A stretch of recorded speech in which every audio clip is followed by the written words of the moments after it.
5,000-এর উপর সহকর্মী সারা বাংলাদেশে বিচার বহির্ভূত হত্যাকাণ্ডের শিকার হয়েছে। এই ইতিহাস আমাদের সকলের জানা। বাংলাদেশের মানুষ সশ্রদ্ধ চিত্তে এই ফ্যাসিবাদ বিরোধী আন্দোলনে বিএনপির আত্মত্যাগের কথা স্মরণ করে। আমাদের এই আন্দোলনে আমরা একটি কথা বলতাম, আমাদের কথার সাথে বাংলাদেশের মানুষ যেই কথা প্রতিধ্বনি করত সেটি যে সংকট উত্তরণের একটি পথ, গণতান্ত্রিক সরকার পুনঃপ্রতিষ্ঠা। সেই গণতান্ত্রিক সরকার পুনঃপ্রতিষ্ঠা শুভক্ষণে সেই গণতন্ত্র উত্তরণের পূর্ব ক্ষণে আজকে যখন আমরা দেখি নির্বাচনী তফসিল ঘোষণার পরে এরকম একটি রাজধানী ঢাকার বুকে এই ধরনের ন্যাক্কারজনক ঘটনা ঘটে, তখন এটি বুঝতে বাকি থাকে না এই ঘটনার পেছনে কারা, যারা বাংলাদেশে গণতন্ত্র উত্তরের পথটি বন্ধ করতে চায়, রুদ্ধ করতে চায়। ঠিক যেভাবে 16 বছর বাংলাদেশের মানুষকে তার গণতান্ত্রিক অধিকার থেকে বঞ্চিত করেছিল, এই ঘটনার পেছনে তারাই দায়ী, তারাই জড়িত। আমরা বারংবার বলেছি অন্তর্বর্তীকালীন সরকারের কাছে, বিগত 16 বছর সারা বাংলাদেশে যারা সন্ত্রাসের রাম রাজত্ব কায়েম করেছে, সেই অবৈধ অস্ত্র উদ্ধার করতে হবে। আমরা বারংবার যশোরের জেলা প্রশাসনকেও একই আহ্বান জানিয়েছিলাম। দুর্ভাগ্য, এই দীর্ঘ সময়েও অবৈধ অস্ত্র উদ্ধার অভিযান আমরা করতে দেখিনি।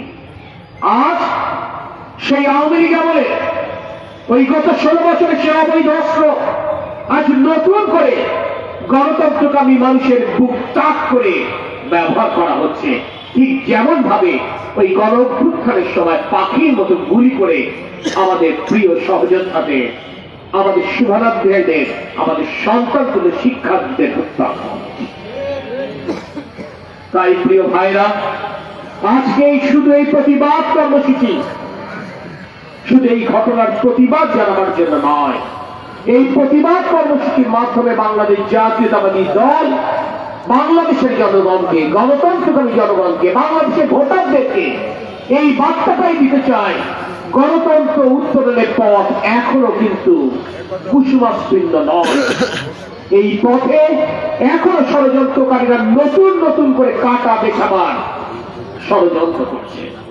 এই ষড়যন্ত্র মুখে দেওয়ার একটাই তরিকা, আমাদেরকে ঐক্যবদ্ধ করতে হবে।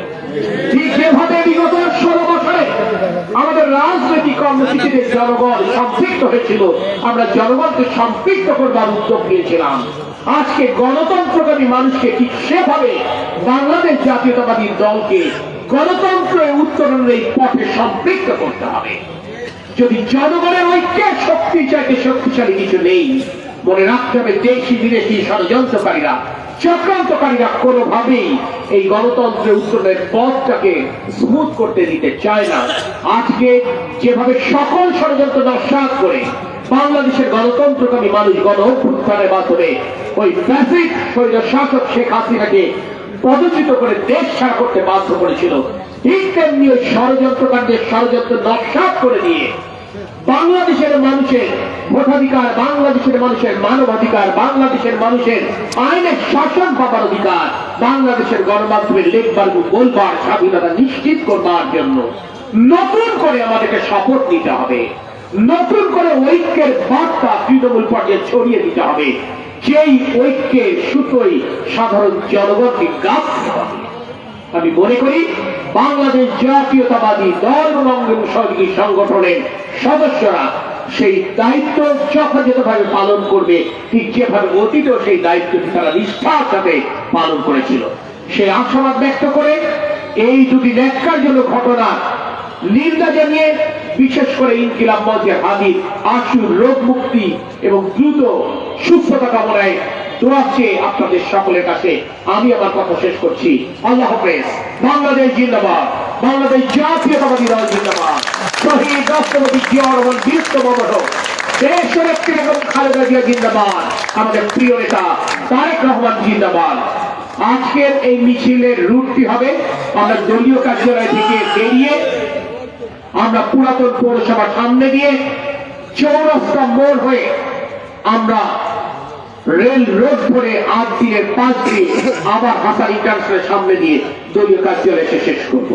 মিছিলের অগ্রভাগে আমাদের মহিলা দলের নেতৃবৃন্দ থাকবেন, তারপরে আমার দলের জ্যেষ্ঠ